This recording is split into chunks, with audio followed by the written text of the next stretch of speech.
This is Daniela Cambone for Kitco News, reporting from CPM's silver reception here during PDAC 2013. Joining me now are two key people from Golden Arrow, Joe Grosso, he's the current chairman, and the incoming CEO and president, Carlos Fernando Mazzi. Thank you both for being with me today. Let's talk about this changing of the guard and what's new at Golden Arrow.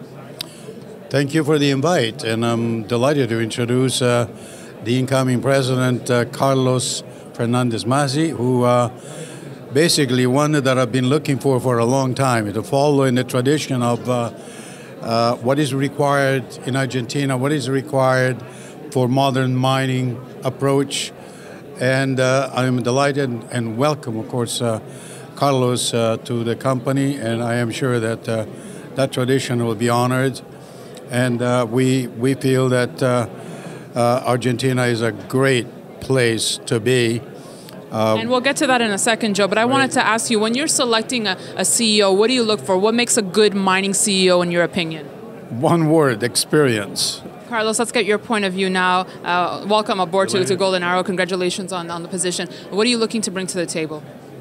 Well, first of all, I would like to say that I'm thrilled to have this opportunity. I think the company is in a outstanding position for the future. We have a very good portfolio of properties, a very solid balance sheet, which today is not very common. We have a very good cash position, and certainly the team, which has experience and a track record with Joe of impeccable presence in Argentina for the last 20 years. So based on that, I think it's like somewhat of an easy job for me to build on that great track record in that situation.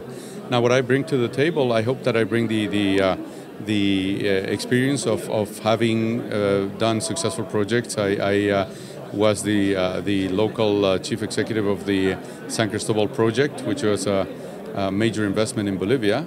It was the largest foreign investment in the poorest region of Bolivia.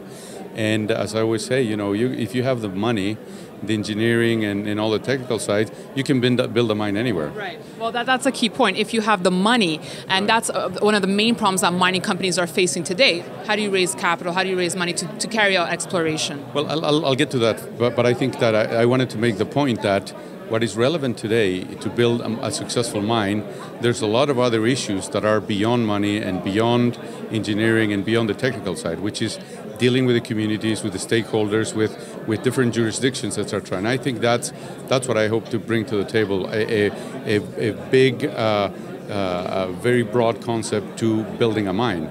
And in the end, going to your money question, I think if you have all of the ingredients together, not only a good resource, but the team and the engineering and the logistics and everything, plus a very good understanding with the different stakeholders, you will find the money. What happens is that it's very, very hard to find money when you are lacking one of the variables. So. How about in terms of silver resources? Are we seeing dwindling supplies of silver? Obviously, gold's having an issue on this front. What are we finding on the silver front? Carlos? Well, I think that if you look at exploration in general, we are in somewhat of a down cycle. As you said at the beginning, it is not the best moment for mining. I'm sure that a lot of exploration programs have been cut down, if not stopped. A number of companies have run out of money, and as a result, if you don't put money into the exploration machine, you don't get much more reserves discovered. So I think that we're seeing the effects of a bad market. However, have companies that are having good finds, good proving of reserves. So I think overall we're in a down cycle, and it's no news there. Right. Well, you mentioned that we're definitely in a down cycle. That's definitely the sentiment. But how do you try and fight past that as a mining CEO? Well, I think that, as Joe said, these are cycles, and some people have been through them more than I have. But I think if you have the staying power and you have the management one-on-one fundamentals of having a strong balance sheet, keeping your team, keeping a good portfolio of properties and doing things right, you should weather the storm and be in a good position going forward. So in fact, you might have opportunities to have some opportunistic acquisitions in the process Well, I wish you both the best of luck with this project. And finally, I have to ask you, most mining CEOs are very bullish on their metal, but I need to ask you, what is your price forecast for silver? Joe? Well, I can only quote the genius of the analyst, who basically feel that between $100 and $200. $100 and $200 within 3 years. Within 3 years, Carlos? I think I'm a bit more conservative than that, but if we can get to that value, I'm okay. But at these values, we're okay too. So we can weather the storm.